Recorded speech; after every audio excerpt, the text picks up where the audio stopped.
Hi, folks. My name is Randy Scrapper. I'm on the Product Success Architect team here at ServiceNow.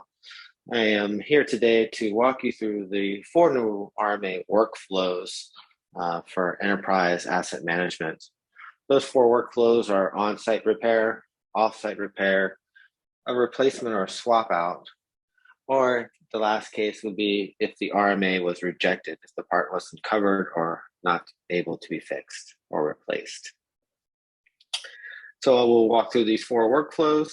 The workflows, again, are a way to manage the process for assets and parts that are covered under warranties and service contracts, and how those can provide a clear audit trail for these RMA assets. First, let's just look at the enterprise asset overview that we're looking at. This is the workspace that's out of the box. As you see from here, this is the landing page. And the first thing I want to do before we jump into the workspace, let's go ahead and jump into the record producer, the way we would actually create, or somebody would create, the RMA order. So we have a record producer that either an asset technician or an asset manager would be able to come in and simply start from this record producer. They would just need to add the enterprise assets that are on the RMA and to kick it off. So simply, they would just need to know the stockroom that it was located in, and then the enterprise asset itself. And we're going to pick 2 cameras today. One thing to remember, that you cannot add a enterprise asset that is already on an RMA. And let's go ahead and I'll try to add that same camera on here. And as you see, we have the built-in knowledge that says, hey, this asset has already been added to this order. That allows you to pick another one. Simply just pick the 2 or however many RMA items you have, up to 50, and hit enter and submit. Very simple. The enterprise RMA order has been created, and we're going to jump back into the enterprise asset workspace. I'm going to refresh the page real quick for us. And as we see, again, this is the landing page. In the middle of it, we have these quick links with the RMA orders going to the inventory dashboard. We're going to click into this, and we can walk through a couple of the workflows. So the first RMA was enterprise asset RMA order, and here's the number, so that's what it is. And we're going to click into this. We see that this RMA order has 4 line items, or 4 items that need to be looked at or make a decision on. We'll go into the first one. As we see, this is the line item, and it's the asset that is being looked at. We see that it is in a stock room. We also see, if we dig into the asset, that is in stock and pending repair. Remember, we said that they had to be in stock and pending repair in order to be added to the RMA. So just verifying and checking that there. As we see over here, there are tasks that are assigned to this line item. First one is to prepare. So we need to assess the asset for an RMA action. Does it need to be on-site repair? Is it an off-site repair, or is it going to be returned or replaced? So the technician would come in here. They would identify what RMA type it would be. And in this circumstance, we'll do on-site. They'll also have to put a RMA number. Now, this vendor RMA number is one that would be given to you by the vendor, and that would be their reference points. So we would make sure that we want to capture that. They're very early on stage. So we're going to say this one needs to be an on-site repair. So we see from the task that the assess the asset has been closed, complete, and the next task would be for the on-site repair person to come in and fix the asset. once the repair person comes on site, they're able to make a decision once they're on site if the asset can be repaired, if it needs to be shipped off site, if they don't have the parts with them, or if they're going to reject this RMA. In this case, we're going to repair it. We're going to repair the part that's given to us, and we'll close the task. So the technician is there, they're working on the part, they fix the part, and they give it back to you, and it goes back into inventory. Right? Very close, complete. We have it, and it's done. Now, if we go back over here, we'll walk through maybe another one with another on-site repair. So another ultrasound machine is in. We see the task over here, so we'll jump over to the task, and we can kind of walk through those. First task is to assess it. Okay, we'll put an RMA number in here because we know the RMA number. We're going to have somebody come on site to take a look at these things, to fix them on site. They're so big that they're not going to, we don't want to have to send it off. We don't want to. The on-site repair technician comes on. We get another task. While they're here, they make a decision that for some reason that the parts that they have on hand are not enough, or they're not unable to fix that part on site. So they're going to need to send the part off site to get fixed. So we do off site, and we'll do close task.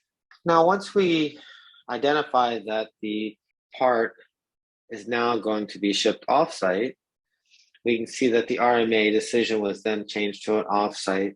It needs to be shipped off, packaged up, and shipped off. And a few things we'll need to update the ticket. We'll need to know the carrier information. So who's the carrier? We'll need to know the tracking information, and we'll need to know the ship date.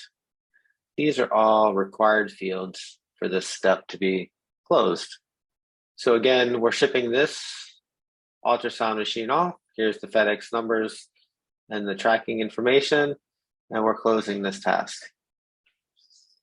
The part is being shipped by FedEx out to the vendor. The vendor then receives the part and needs to make a decision on how we are going to proceed with this RMA. And in this case, they're going to be able to repair it and send it back to us. We'll close the task. The vendor is repairing it. They're going to send it back to us. And finally, we'll have a ticket or task for somebody on our team to come in and receive this part. Now, the receiving would be then checked to make sure that the exact part was sent back. And once we come into the task itself and said that this asset was received, and we're verifying that it was the same exact asset with the serial number, then we can close the ticket. And then this part, we can kind of go into the details. This asset is back in stock and available. So we say in stock and available. So now it's ready to be used again. Now this transductor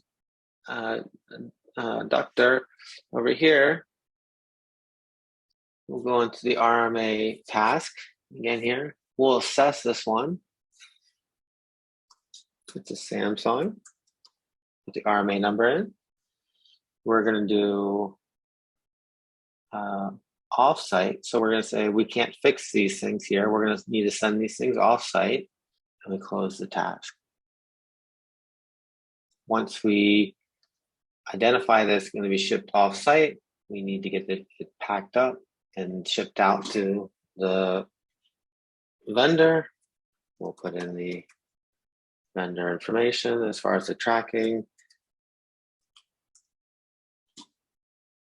and the date. Again, these are required fields in the shipment in order to close this task.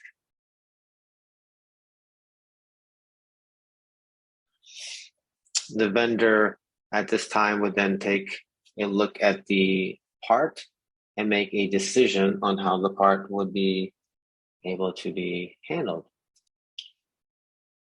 If we want to say replace, so this is one offsite and it is going to need to be replaced. So we are swapping it out with another part.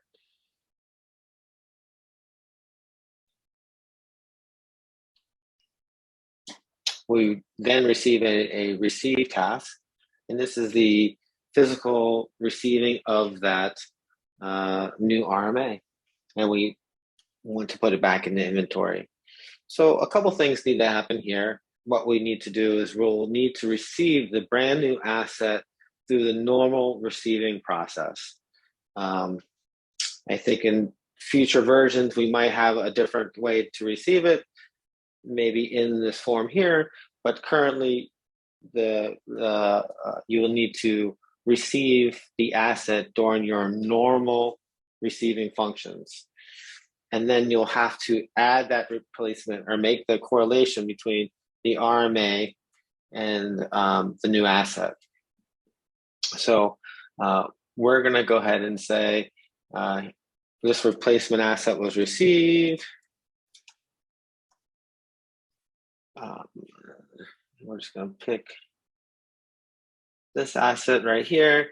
So this asset was received for this one. And then we'll go ahead and close it.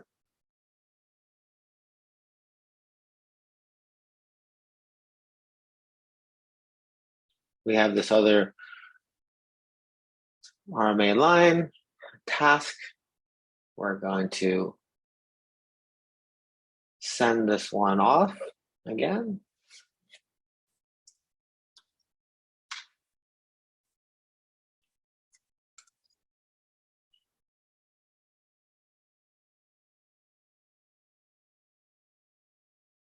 Close task. Next, we'll need to prepare it and ship it out.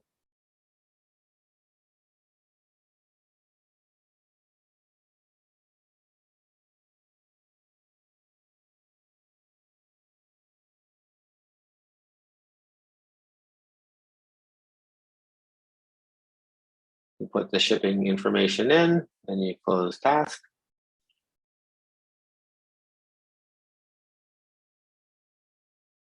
The vendor needs to make an RMA decision. Now, in this case, the vendor says they are rejecting the RMA. Now, this part is not covered and not covered. Now, we need to, when you reject it, you need to put in a reason. And so there's our reason. We'll close task. Now, this is still at the vendor. The vendor made a decision to reject it, so we'll send that part back. And we'll have to receive it again. So that part came in, we're verifying that same asset came in, and we're going to close the task. Now, one thing I want to point out to you here is that when this part comes back in, it's still going to be in stock pending repair, even though that it got rejected, because it's not fixed.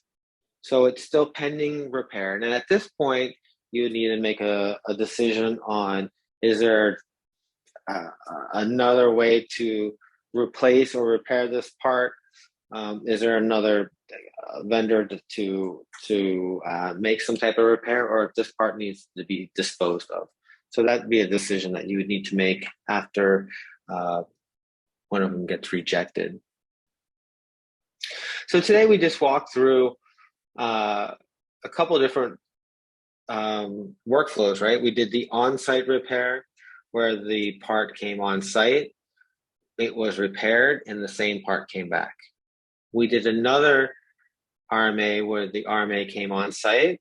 It was then determined that once it came on site, it went off site. At that point, we showed a couple of examples where it was repaired and sent back to us, or it was replaced and the new replacement was sent back to us. Hey guys, and finally, let's take a look at Flow Designer and take a look at the 3 flows that are created with the RMA processes. We have the on-site, the off-site, and the main overall flow.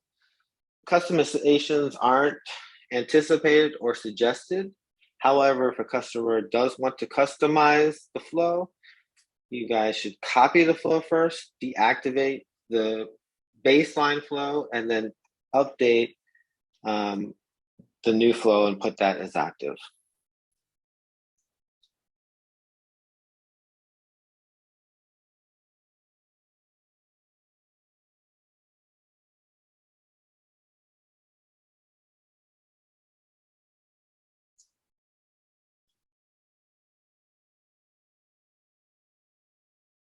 Hey guys, I enjoyed spending some time with you today to talk about the RMA new features in the enterprise asset management workspace.